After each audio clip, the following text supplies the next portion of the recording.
One, two, three in the place to be. Back at it. We out here with yet another live for you and yours. How is my audio? Let me know. Ask me anything episodes. I lost count, but it doesn't matter. First and foremost, I want to announce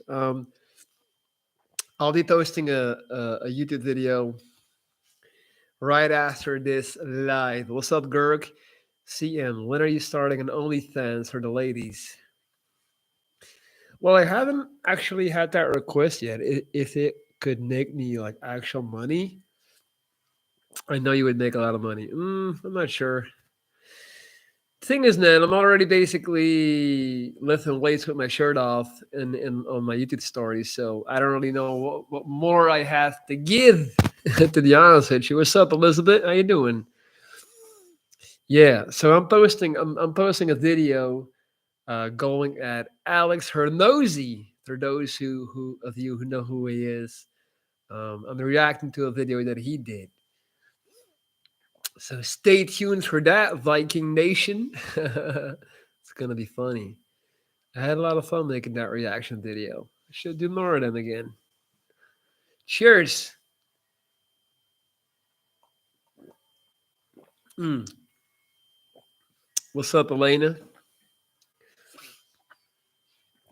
So you guys know the drill. Ask me anything. I'll be on for about 30 minutes or so before I go and enjoy the rest of my weekend. Meeting with one of my dear friends tonight. Also got a basketball game tomorrow. CM. I've been rocking with you for 2 or 3 years, bro. Keep the excellent work coming. Big Benzo. That is the energy that we need. That's what I'm talking about, man. That shit gets me hyped.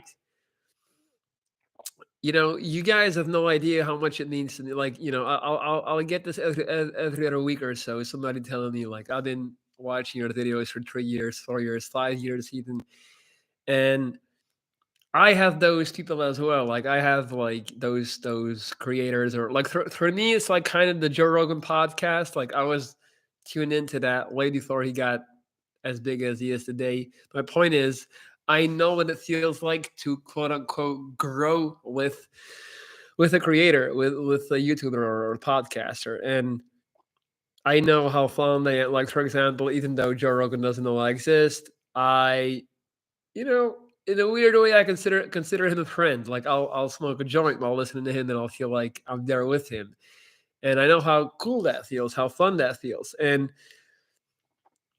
for you guys, or for to come in and tell me like you do that for me, like I'm rocking with your videos, that is the greatest feeling and the greatest compliment, so I do appreciate that a lot.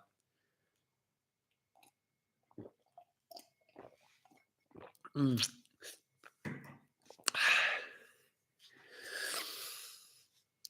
This is by far the best decision I ever made, was to start this YouTube channel. I cannot, and the only regret I have is that I didn't do it earlier. Like I was gonna start it in 2015, 2014, even, I think. And I remember going to the gym, and then one of my buddies talking shit to me about some other YouTuber that was like close to our country in the Netherlands. And he was like, "Can you believe that asshole filming himself?" And I was like, "Yeah, yeah. Can you believe it?" And I was so insecure. It was right after the cancer. That crushed my ambition to try it myself, because I was like, "Oh no, like people are gonna say that about me too. It's cringy."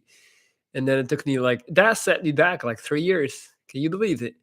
And then I finally, what's up, Jaguar? Then I finally mustered up the courage. You know what's funny, as it pertains to the fear of starting a YouTube channel? I think for a lot of people, the biggest fear is the fact that you're gonna have a lot of friends and family watch your videos, and you don't want that. Especially if it's a channel like this where I talk a lot about a lot of personal stuff. That was my biggest fear. Like, I'm gonna say all these personal things, but then my neighbors, my friends, my family, my nieces, my aunts are all gonna know, right? And it's true. Like the first, let's say, when you do put yourself out there and all that, like the first 10 videos, at least people will watch, and they'll listen and they'll tune in. But usually the content is not made for them, and they'll check out so soon. And now I'm like more than 5 years in, that is no longer an issue. Like I could literally make a video about the most embarrassing thing you can imagine, and no one here, like no one of my real life friends or family, is gonna know because they all stopped watching a long time ago. Because it's like the people that gravitate to your content usually are not going to be like the people around you. um so I guess my message is, if you are having doubts or if you're considering starting your own channel, just fucking do it. All right, guys, get the questions rolling. The better the questions, the better the content, obviously.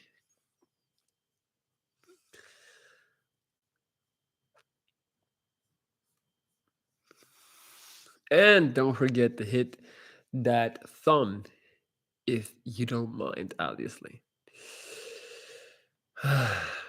November has been good to me, and I'm very excited because the great and almighty Graham Hancock just dropped his new show on Netflix called Ancient Apocalypse.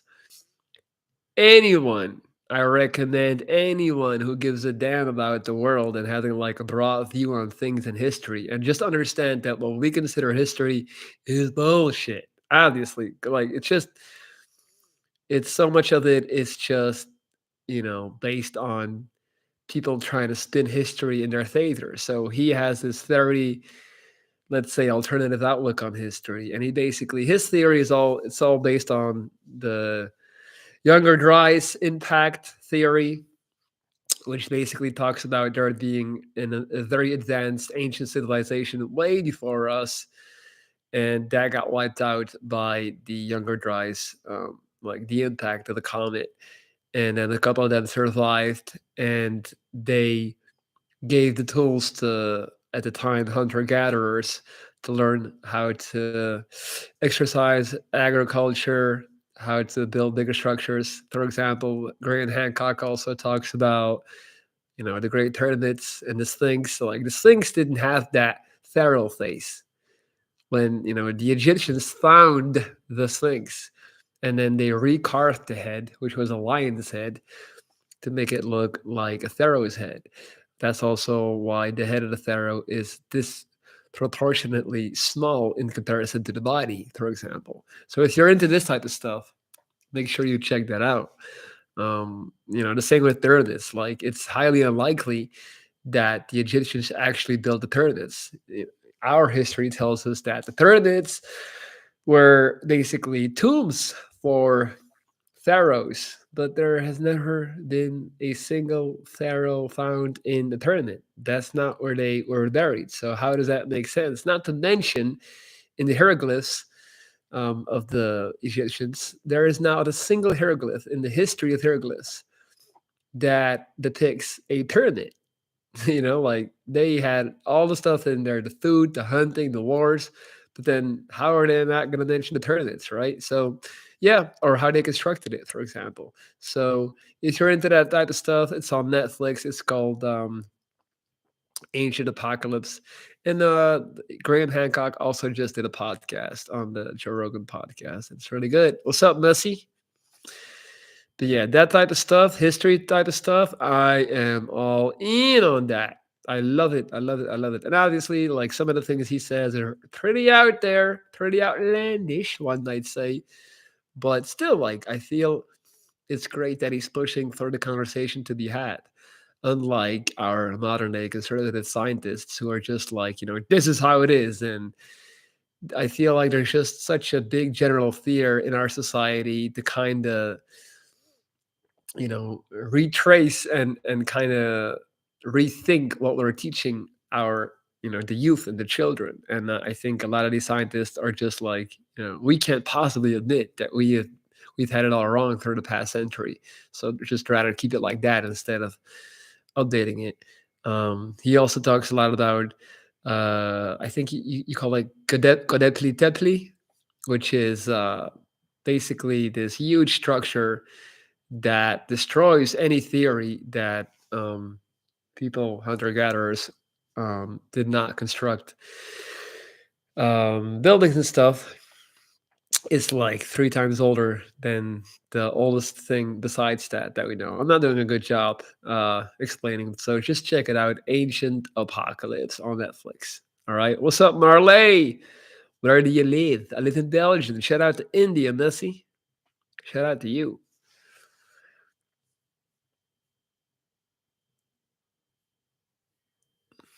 Keep the questions coming in the meantime. And until they do, I'm also going to remind you guys I'm still taking on new clients. Lorenz.dries@gmail.com is my email. So hit me up on the good old email and let me know if you're trying to change things up. Don't wait until January. Screw all those New Year resolution type of things. Let's get it today. And if there's anyone who is qualified in the art of constructing a reset, a comeback, it is me. I've been doing this, rebuilt myself up from the bottom. Evelyn Tirnanok. Love that name. Where are you from? That's a beautiful name. Your very being emanates so much positivity. Keep keep up the good work. You look handsome. Thank you so much, Evelyn. You making me blush. And this is me after the gym, so you should see me when I clean up. I clean up nice, girl. Marley, when should one give up on a relationship versus continuing to try? Um, I feel like you have to be able to look yourself in the mirror, look yourself in the eye, I guess, and be able to say, like, I really gave it my all. I exercised all possible perspectives. I really tried. Every single relationship that I ended, I made sure that I really did my best. Like, there's nothing worse, and that doesn't just apply to relationships. I feel like that applies to most things in life. There's nothing worse than looking back on something and feeling like you didn't give it your all. Like, oh man, I could have done better. For example, there's a lot of young people that are good at a sport, basketball, football, whatever the case may be, and then they discover girls and party. And then when they're 30, they're like, man, if I would have tried harder, maybe I could have been a professional athlete. But it also pertains to relationships. So just really make sure that you gave it your all. Really make sure that you try different things, communicate, be very clear, come up with a plan, execute it in terms of bettering the relationship. But also at some point, you have, like I always say, there's also the crowd that just loves to continue working on it, up until eternity. Like, if you're 6 months in working on a relationship and it's still going bad every other day, it's like you gotta let it go. Also, don't work on it too long. Like, time and energy is your most valuable equity. It's not money. So don't forget that. Time and energy is precious. So at a certain point, you got to cut it off. Emotionless artist. I like your name.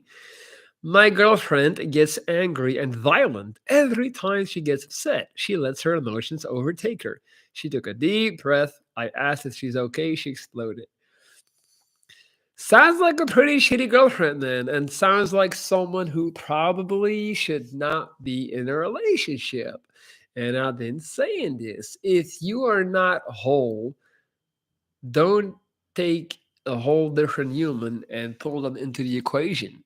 Like, figure out who you are first and then try to, work on being a positive and functioning entity as a person.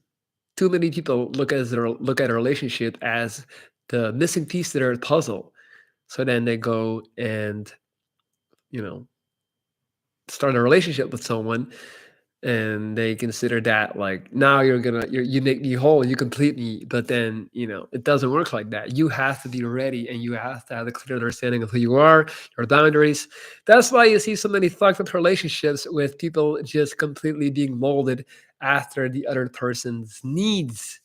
It's the vast majority of couples. It's like one person who's dominant and the other person is just like catering to that person, and they're gonna be whoever the dominant person requires them to be. And it's so sad and so fucked up. So I'm gonna keep it real easy and short and sweet for you, buddy. You gotta, tell her to work on herself, let her cut her loose, let her go, and then maybe if she gets better down the line, you can, try it again. But at this point, you gotta let it go, buddy. All I want to know is how you're feeling. Dude, I am on top of the world. Like I said, my man Graham Hancock just dropped Ancient Apocalypse on Netflix. You would think I was getting paid to promote it, but I just love his stuff so much. I want to share it with the world. I got a basketball game tomorrow, so I'm hyped for that. I'm gonna meet one of my best friends tonight. Like he's also a philosopher, so I can't wait. Dude, life is good. My family's healthy. I'm bigger and stronger and more jacked than I've ever been. I'm dropping a big ass YouTube video right after this live. Um, I'm productive. I got more clients than ever. I'm healthy. I'm good, man. I'm really good. Like you all know, like last January up until like May was shit. I was pretty depressed, pretty sad. Like it's very well documented on my channel. You can go back, like me talking about just feeling like shit. And I don't know, man. Like I just seem to have turned the corner. Like all the introspection, all the living in solitude, all the patience and hard work seems to have paid off. So I'm just like, I'm great. Great answer, Throw. What about you? What's your dream girl like? The dream girl, um, someone who can cook. I would like that because I'm a big food enthusiast, and it's so fun if somebody loves to cook, and then you get to take in that love by eating the food. Obviously, um, somebody who loves to talk, who's positive. I need somebody who has a lust for life, who is just like who's able to enjoy the small things, really. But also somebody who can put me in my place, kind of reel me in sometimes. You're like, hold up now. So she has to be strong. Um, Preferably sportive. Doesn't mean that she has to be super lean. That's not what I'm saying. But she has to love to like hike and run and be in the woods and stuff like that. So yeah, those are like the main qualities. Basically, Johnny Depp and Amber Heard situation. Oh, you already know what you got to do. You already know what you got to do. Play some Young Dro SVB. Google that song. That's your anthem, man. Young Dro SVB, boy. Basically, Johnny Depp and I already said that. Lift it up. Good to hear. Thank you, man. What about you? How you doing? In the meantime, guys, keep the questions coming. We're flying high on a very rare frequency of Saturday energy. So if you want to be a part of this, ask me a question. You get to directly influence and impact the course of this spaceship right now. So don't let that chance go to waste now. It is getting close to 5 p.m. afternoon Belgian time. Sun's already setting. It's getting dark early these days. I like it though. I love the vibes.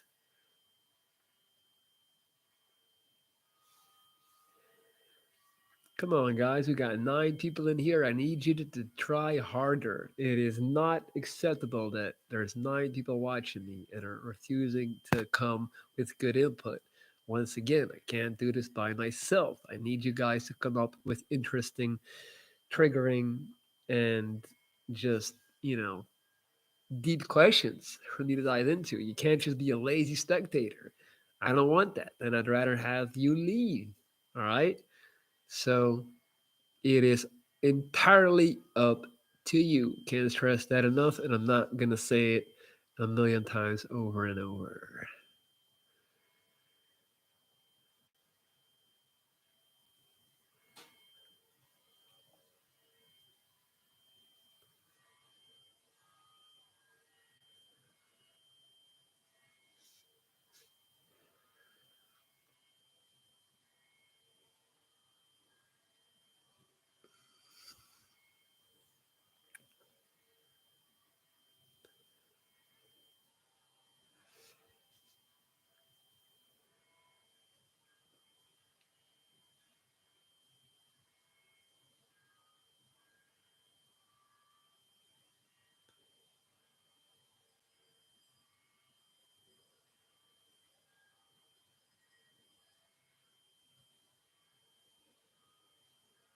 Finally, thank God, somebody found their way to a keyboard and asked a question. This is amazing. Frosty, any reason why religious people push their beliefs on others that atheists don't push their beliefs on religious people? I think because religious people just care more. If you're an atheist by design, you're not going to care that much. And you're just like, you don't believe in anything. So you're like, whatever. But if you are religious, I think a lot of them feel the need to like confirm to themselves that they're not wasting time because for sure a lot of them also have the a feeling like a nagging voice in the back of their head, like maybe none of this is true. Maybe you're wasting your time. So the best way for them to like get rid of that nagging feeling is, I think, to convince as many other people that it's true. So if we're all in this together, we all believe it, then perception is reality.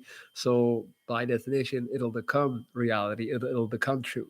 So I think that's the underlying motivation and the subconscious motivation for religious people. Like they want you to believe as well so that they can stop doubting themselves. I think that's what it is. How hard is life? How much should we be striving for goals versus how much surrender to life as it is? Life is super hard. And I talk about this ad nauseum. People always tell me I'm positive. I don't really agree with that. I don't necessarily consider, for me, positive is people are like positive people. When I think of that, I think of people who are just always like, like, everything is fine. It's great even when it's not fine. They're like, yeah, and they like go out of their way and force themselves to see positive things and everything. With me, it's more like I have accepted life is fucking shit ages ago. Like life is hard, life is suffering. That's also why I love Schopenhauer, the philosopher. But having been able to accept that, it's like it your whole paradigm goes upside down. Like it just changes the entire outlook. If your baseline is that life is amazing, then you're kind of expecting life to be amazing 90% of the time. So that when the 10% that shitty things happen, you're like, oh, you're devastated because your baseline is it's amazing. So what's going to happen is you're going to be devastated all the time because there's constantly things happening in your life to remind you that life is not amazing. But then if you flip it upside down, if your perspective comes, life is really hard, but sometimes it's amazing, then you're gonna start really seeing a lot of amazing moments just because your expectations are down. It's all about what you expect. So I'm just always like, what's up, Mariah? ¿Qué tal, lindita? Bonita? Guapita? Uh, so if your outlook is like life is kind of hard and shitty, but I'll take all the good I can get, then you're just going to be a lot more grateful and you're going to see a lot more good because your threshold is also lower. Like you're just going to be people's expectations are just out of control. Like if I wake up and I just get small victories and small things. Like I have nothing but contempt for people who are just running through life. Like I can't imagine that. Like I enjoy a coffee. I enjoy my ability to even taste that coffee because there were times when I was not able to do that or drink a coffee. So I just try to like do it like that, and then most of the time I'm just really content and happy because as long as I'm not in the hospital, as long as I'm not dying of some disease, it's like life is pretty damn good. You see how that works? Frosty Matrix. Great reply and perspective I never looked at. Thank you. Thank you for actually asking a question, Frosty Matrix. I really appreciate that, man. I wish more people were interactive on these live sessions. But yeah, that's my thing with life. Like, I'm not, I'd rather expect the worst in a way, but there's a difference between expecting the worst and constantly talking about the worst being bound to happen. If you're talking about the worst being bound to happen, then you're just being negative, and that's not good, and people don't want to be around that. But if you learn to just kind of like, you know, have it on the inside, not always externalize that expectation of like bad stuff happening, but you're kind of like you're ready for it, you're like bracing for impact, then it gets a hell of a lot easier to just then a decent day becomes a great day. That's also why, and I don't want to be controversial when I say this, but people are always when let's look at Ukraine. People look at that and they're like, I can't believe those people can do that. Like, I can't believe people in Ukraine are still fighting and they're still keeping up morale. And it's like, you would be surprised how well you would be able to have like to stick together like once shit gets real. Like if it's life or death and you're in the trenches and you got people around you dying, like it somehow in a weird fucked up way becomes easier to like stick together and survive. Like human beings are capable of way more than they have any idea of. Like, even I'm not trying to compare a war to my what happened to me, but I went to gruesome suffering, and people are like, "I couldn't do that." I'm like, "Well, you'd be surprised what you'd be able to do. Like, you wouldn't have a choice. That survival instinct kicks in pretty damn quick." And so it did it. That also happened with me. Um, Danon Nielke, hey there. What is your favorite pastime? Um, Watching NBA. Listening to a good podcast. Smoking a joint with friends. Hiking. Is that a pastime? I guess that's not enough an activity. Watching a good movie. I just watched Space Odyssey 2001 the other day. It was very interesting. It's like the sci-fi greatest of all time classic movie. Um, Talking, conversating, thinking, practicing philosophy. Uh, you know, Frosty Matrix. This is a realistic outlook, something religions do not provide. Well, thank you, man. I'm glad you feel the same. Stars on Mars. Yo, bro, I'm chilling on the couch at my girl's place who just came back from the gym. Hey, shout out to your girl. Shout out to you. Shout out to Sweden, man. Thanks, Aniket. Hope everything is well with you and yours. It's getting damn cold in Stockholm now, isn't it? Frosty. Instinctual human behavior to adapt and evolve. Cheers, rolling up some hash now. Ah, I see you, man. Enjoy it, man. Dedicated toke to me. So, should we ever strive for goals? Yeah, for sure. I'm sorry, I missed that part. I missed that second part of your question.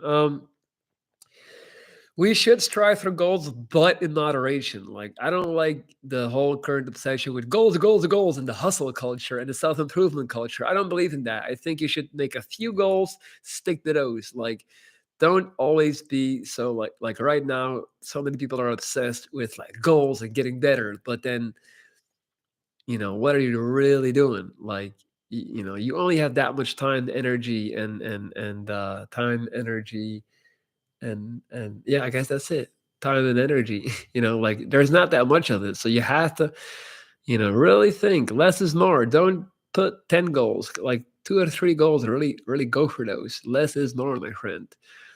And don't constantly be stuck in the tunnel vision of self-improvement just to be self-improving and just like for example people listening to very scientific podcasts thinking they're getting better or they're studying or they're doing something by listening to complicated technical stuff, and it's like, do you really get it? Are you going to remember this? You know what I mean? Like there's a lot of that too, a lot of pump faking. Strive to be okay right now, are they mutually exclusive?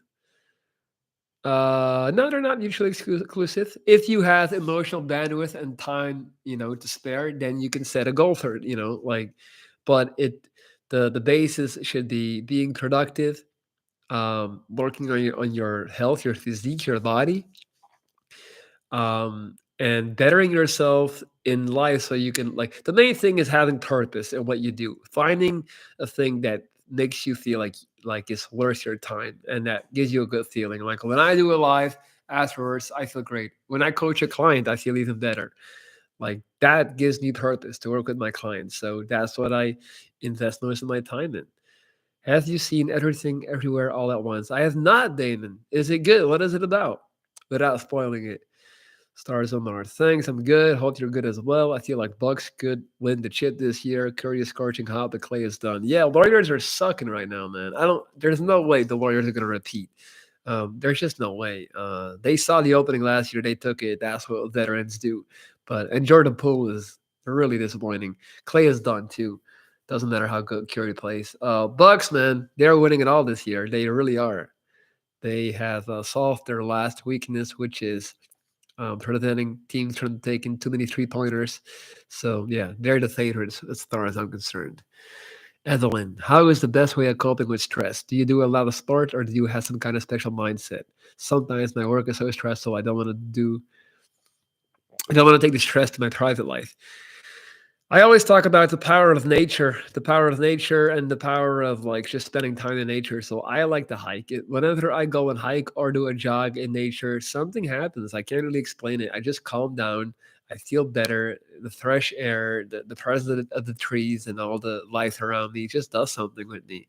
So try to go outside, try to move your body. Also, just physical exercise, obviously, the gym, but you don't have to lift weights.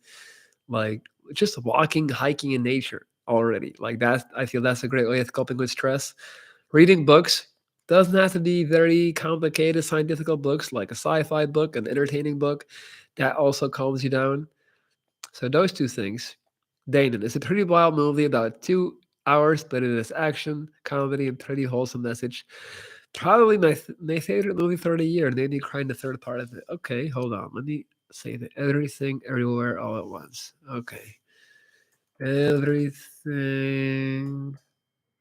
Okay, got it. It is now saved. Adventure and sci-fi. Okay. Middleton is obviously a key player, so him showing up or not will probably be the X factor. Yep. Deals with the multiverse theory. Okay. Interesting, man. I'll check it out.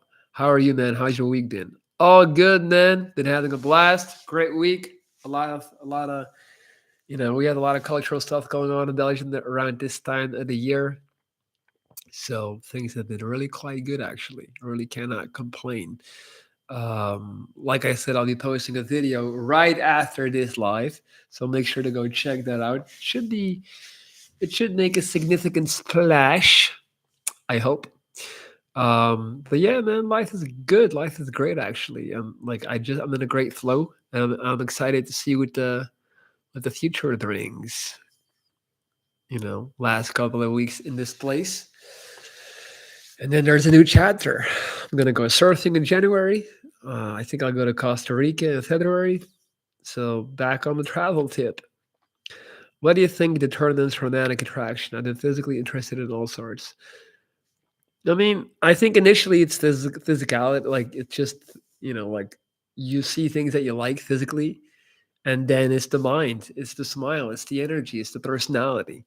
I think thirst. And I hate to sound cliche, but the eyes. You see somebody's eyes and their energy, and in combination with the way they look. I think the fashion, their hair, stuff like that.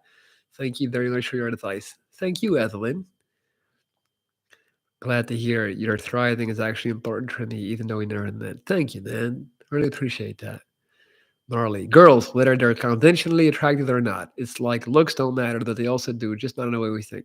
Yeah, like people are really they get weird about that. I think there's so many like women can be so beautiful and literally in all different shapes and sizes. Like me, for example, usually I don't like skinny girls. So if you show me a model, it's usually not my thing. That's not to say that there's no models that I don't find attractive, but you know, there's some girls that are big and they're just beautiful. Like it all depends on so many things, personality, like I said, the way they dress, the hair. So it's weird how we're so one-sided in society in terms of what we deem attractive. Um, but yeah, and a personality, like a cute personality, goes such a long way, such a long way. Alrighty, we are 35 minutes in. Oh,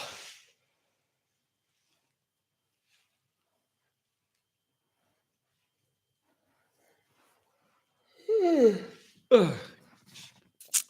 Just want to remind you guys, I'm still taking on new clients. If anybody's interested in turning their life around and working with me, that's my email. Lorenz.dries at gmail.com. How much do you bench? I haven't done a flat bench in over 2 years now. My previous PR was I think like 120 kgs. I think I could probably beat that right now. On the incline bench, my PR is about 220. And obviously the incline is a lot harder to do than the flat bench. But I'm not that strong at benching. I'm not gonna lie. I'm more my back, my pulling strength is way stronger than my pushing strength. The West is stacked. Nuggets with Nuri back and Nazar Ball. Yeah, the Nats are not a contender. They're not going anywhere. Like typical regular season team where you have one really good player carrying the team. In the playoffs, that's gonna be over. He can't. It's too much. Uh, Nuggets don't seem that good even. I think the Grizzlies are gonna go far. Then Grizzlies, um, Cavs are a really cool team. Yeah, I love the Cavs. I've been watching them a lot. Yeah, Mitchell is playing out of his mind. It's insane. Cavs are a very fun team. They might go far in the East, but they're gonna run into the Bucks. NBA for those wondering, we're talking about the NBA. I'm a big basketball freak.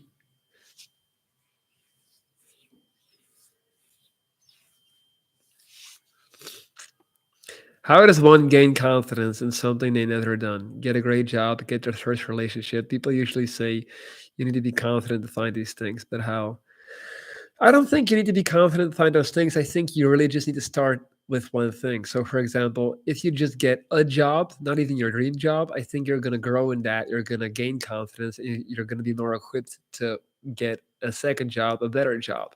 But you just have to start. Like it's about pushing that first domino. Too many people they want a bulletproof, plan to be able to execute. But it doesn't work like that. I don't think it does. Like it's more about taking action, taking the plunge, and then you're gonna figure it out on your own. And who knows, you're gonna find your partner at your job.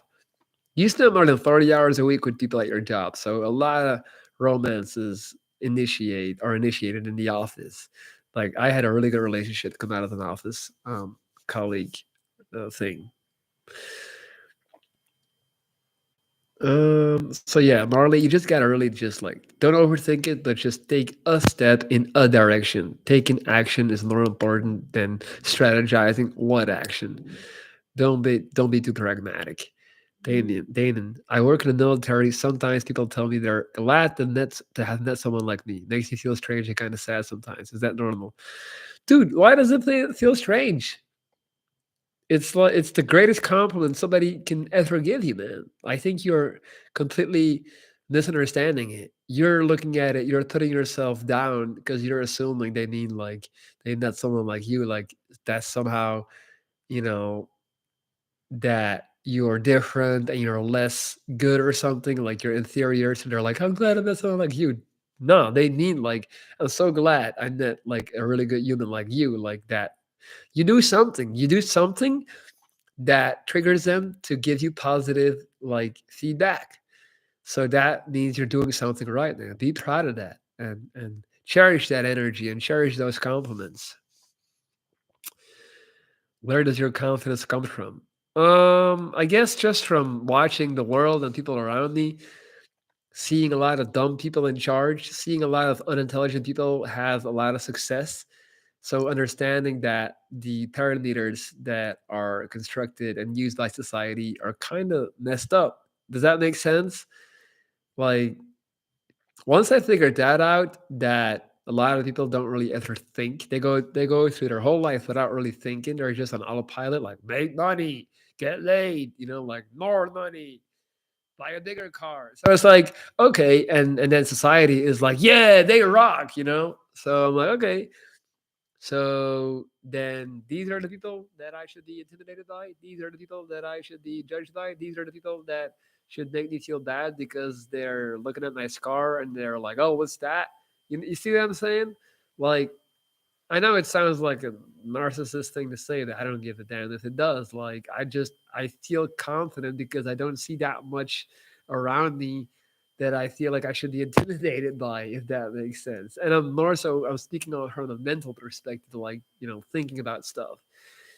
Most of the time when I bring stuff up to people, they're like, oh, what do you mean? Like, they don't, it's like, I'm like, hey, you ever thought about this? And they're like, huh?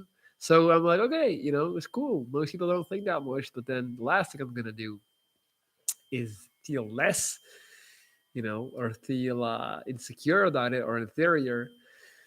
Marcus Aurelius, is my favorite quote by him. It never ceases to amaze me how much we care about the opinion of others, of whom we don't even, like people that we don't, that the opinion. Okay, it never ceases to amaze me how much we care about others that we don't even respect ourselves. Do you find it sick that women can make a lot of money just by showing their asses on Instagram regarding no skill? I guess it's just evolution. Dude, no, like women have a hard life. They're always judged for their body, for their sexuality. So let them have that. Like that's that pales in comparison to all the bullshit they gotta put up with. Like let them make that money, and they're in for a rough surprise. Like imagine constructing your castle of life on a very, you know, like shaky rock that is aesthetic beauty. Like that's gonna fade. And then when that beauty fades, what are they gonna do? So like you should really not have contempt for them, or you should not judge them. You should almost, I mean, I'm not gonna say feel sorry for them, but you should be compassionate to them and have empathy because and usually, if women are making money based on their looks, is because they don't have the confidence to do it with something else. So they're probably not happy, or they're not secure with themselves. Most attractive women are very insecure. So don't judge them. Don't be mean to them. Like have empathy. Um, just made me feel weird because it just comes out of nowhere. Sometimes I'm goofy as hell all day, a bit overly positive. Also, if you would have a quote to live by, what would it be? Less is more. Less is more. And I hate that it's become this mainstream cliche quote. People don't get it. Like, less is more is the most profound quote you'll ever find in life if you truly think about it and truly apply it. You can apply it to anything in life and it applies and it works. Less is motherfucking more. All right?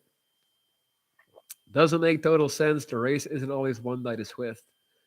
Um, uh, uh, uh, uh, uh, I'm not sure what you don't know what that means. Joshi in a suit. I finally passed my real estate exam after 2 years. I've been working as an agent for 3 weeks.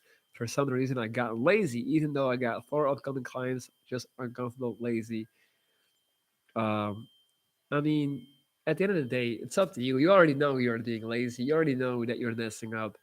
Do you like the job enough? Is it really your passion? Because usually I find when people get lazy about stuff, is because their heart is not in it.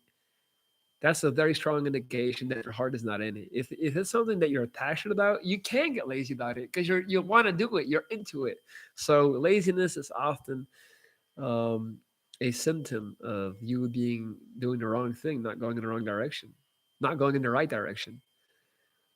Men are judged on those things as well. Where do we stand with status success, or am I delusional? But that's only if you want it, if that's how you want it to be. Like, for example, people judge me, like, by all objective parameters in my society surrounding me. I'm a fucking loser. I'm a YouTuber, 34, renting a flat. Are you kidding me? But I'm just kind of like choosing not to partake in that game. I'm like, all right, like, but I'm not playing by your rules. So your judgment is kind of irrelevant to me because I'm also understanding that those people who exercise that judgment never spend any real time thinking about life in general. So you don't like, again, we really, really, really overrate the importance of the people that are doing the judging. It's like they're not that smart and they're not that important. And there's a lot of them, but it doesn't mean they're right, and it doesn't mean you should care. And now, in this day and age of the internet, you can connect with your tribe anywhere, anytime. So think about how hard it was for people 30 years ago. Like they were stuck with those fuckers living in the village. They had nowhere to go. Now you can just open your phone and you can find like-minded people that are also thinking about stuff and thinking outside the box. So pretty damn good. We got a pretty good deal. Shouldn't complain. How does one get over feelings of inadequacy? I've been doing self work. I've found so much crap in myself, so many limiting beliefs. Keep doing the work. Keep going. Like that's this literally that's life. Like Too many people are looking at it like, let me just figure it out and I'm there, like the finish line mentality. But life is literally fucking struggling and continuously practicing introspection, being critical of oneself, and trying to get better. One little detail at a time. This is it.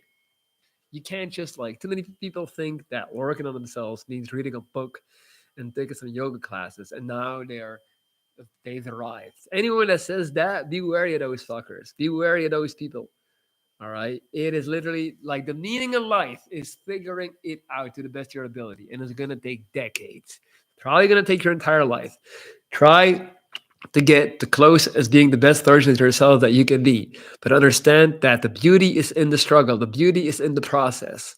Okay. So you feeling inadequate just means that you need more time trying to get better. Just keep trying and keep finding and keep practicing and putting the work to get better at the things that you feel inadequate about. Yoshi, I'm 20. I know I'm supposed to feel proud that I'm finally working in real estate. Why do I feel like I'm not doing it when I know that I'm a hard worker? I had 2 jobs and I was studying for my exam. Guess I'm going to start making videos, get out of my comfort zone, feel positive. Is that what you want to do? Is that the thing that's been on your mind to make videos? Because if it is, then you should get after that. It doesn't sound to me like real estate is your passion, dude. You're 20 years old. You're a literal baby. All right. I didn't figure out what I wanted to do until I was 30. So you got a decade on me still to fuck up a million times over and then start over again. So dude, I don't think real estate is your gig because your heart is not in it. That's my advice to you. When are you moving out the flat? January. January. I'm out this bitch. Hasta luego. Flat. All jokes aside, I'm gonna miss this place. Many memories of love with Katya here. I mean, I had a great time here. I really did. You know, even though I cursed it a lot and I was like, fuck that shit. I'm so happy I went through this period. My inadequacy are things I can't change. All that left to change is myself, right? But just adapt. Like, if there's things you can't change, just accept them and then find the things that you are good at and go for that. Stop trying to run up a wall. Change my perspective without being delusional. Yeah, but also just change your like. If stop trying to be a football player if you have no legs. So go with your strengths. Balance is overrated. Go all in on your strengths. Fine tune those. Hey, everybody should check out this live. I've been dropping gems in this live. I hope it does not go unnoticed. I'm gonna change the title to like, if you're ever gonna watch a live, it should be this one. Yeah, I like that, guys. I'm out. I'm 38 minutes in. I still gotta make the thumbnail for my video I'm gonna post. I had a blast. Thank you so much. One last time, my email is lorenz.dries@gmail.com. Send me an email if you're trying to hire me, turn your life around, make a plan with me, and execute it. Love the title. Exactly. Guys, make sure to check the video I'll be posting after this. It's a good one. And that's it. Thank you all for being here. Have a blast. Be safe on the weekend. Talk to you soon. Bye bye.